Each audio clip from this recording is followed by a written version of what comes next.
দেখি যেহেতু তিনটে প্রশ্ন রয়েছে। আসসালামু আলাইকুম শেখ। মেয়েরা কি নাপাক অবস্থায় মসজিদে যেতে পারবে? জি না। তারা নাপাক অবস্থায় মসজিদে যেতে পারবে না। কিন্তু তারা যদি হায়েজ বালি হয়, যদি ঈদগাহের ব্যবস্থা থাকে, তাদের জন্য একটা আলাদা শেল্টারের ব্যবস্থা থাকবে। সেখানে মহিলারা যেতে বাধ্য। কি করতে বাধ্য? রাসূলুল্লাহ সাল্লাল্লাহু আলাইহি ওয়াসাল্লামের এক স্ত্রীকে রাসূল সাল্লাল্লাহু আলাইহি ওয়াসাল্লামকে এসে বলছে, "আমার অমুক বোনের তো ওড়না নেই।" রাসূল সাল্লাল্লাহু আলাইহি ওয়াসাল্লাম বলছে, "তোমার ওড়না তাকে ধার দিবা।" তারপর হায়েজ বালি মহিলারা ঈদগাহে যাবে। কেন? দোয়ার জন্য। সারা বছর ইফতার ইত্যাদি রেডি করে, শাড়ি রেডি করে খাওয়ালো। আপনি একা নেকি নিবেন, ও বাড়িতে বসে থাকবে? ঈদগাহে যাবে। কিন্তু মহিলারা নাপাক অবস্থায় মসজিদে উঠতে পাবে না। এরপর, যদি কোনো পরিবার থেকে কোনো লোন নিয়ে ব্যবসা বা বিজনেস করে আর তার বাড়ির সদস্য সেই টাকা খেয়ে আল্লাহর ইবাদত করলে ইবাদত হবে কি? প্লিজ একটু বিস্তারিত আলোচনা করবেন। বিস্তারিত আলোচনা করার কিছু নাই। মুসলিম শরীফের হাদিস, রাসূলুল্লাহ সাল্লাল্লাহু আলাইহি ওয়াসাল্লাম বলেছেন, ইন্নাল্লাহা তাইয়্যিবুন লা ইয়াকবালু ইল্লা তাইয়্যিবা। নিশ্চয়ই আল্লাহ পবিত্র, পবিত্র জিনিসটা আল্লাহ তাআলা গ্রহণ করেন না। কোরআনে আল্লাহ সুবহানাহু ওয়া তাআলা সরাসরি মুহাম্মদ সাল্লাল্লাহু আলাইহি ওয়াসাল্লামকে বলছেন যে তুমি ইবাদত করার আগে কি মানে তৈয়ব পবিত্র বস্তু আর হালাল বস্তু খাও, তারপরে তোমার ইবাদত আল্লাহর দরবারে গৃহীত হবে, আদারওয়াইজ গৃহীত হবে না। অতএব ভিক্ষা করে খান, লোন নিয়ে ব্যবসা করতে যাইয়েন না। এটা আল্লাহ সবই পরীক্ষা।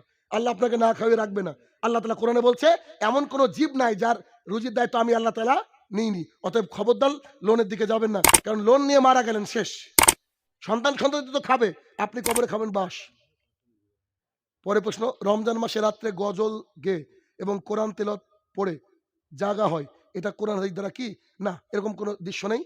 জাগানোর ব্যাপারে যদি একটা কাজ করা যায়, ওই যে ডবল যে আজানের ব্যাপার আছে, এক আজানে মানুষ উঠবে, সাহারি খাবে, আর আরেক আজানে মানুষ কি করবে? কি করবে? তো আমি মনে করি এখন এগুলোর কোনোই প্রয়োজন নাই। প্রত্যেকের বাড়িতে অন্তত ৪টি থেকে ৫টা করে আছে। কথা বলো, মিনিমাম অ্যালার্ম দিয়ে দিবেন, উঠবেন। আর আপনি কেমন আল্লাহর বান্দা যে রমাদান মাসে টেনশন করেন? ওটা তো এমন একটা মাস, খালি রহমত নাজিল হতেই থাকে, হতেই থাকে। আপনাকে আগে থেকে প্ল্যান করতে হবে যে রমাদান মাস মানে স্পেশাল কিছু আমাদের জন্য। এজন্য অ্যালার্মের কথাই কেন ভাববেন? আপনি ইবাদত করবেন, ইবাদতের মাস সেইটা। অতএব ডাকার দরকার নাই। কারণ ফরজ ইবাদত আপনার কত টাকা হয়েছে কই আমাকে তো বলেন না। একটু বলেন দেখি ব্যাংকে কত টাকা আছে, তাহলে বলি হজ ফরজ হয়েছে কিনা। কই অন্য কিছুর জন্য তো ডাকা হয় না, তো কেন ভাত খাওয়ার জন্য ডাকবে? এটাও একটা জাহালা। তোদের এগুলো ডাকার প্রয়োজন নেই। হে আমার প্রতিপালক, এতক্ষণ যে আলোচনা করলাম মাবুদ, প্রত্যেক কথা যেন আমরা মেনে চলতে পারি, আল্লাহ তুমি সেই তৌফিক আদা করো, আল্লাহুম্মা আমিন। হে আমার প্রতিপালক হ্যাঁ? ও ছেড়ে দেন।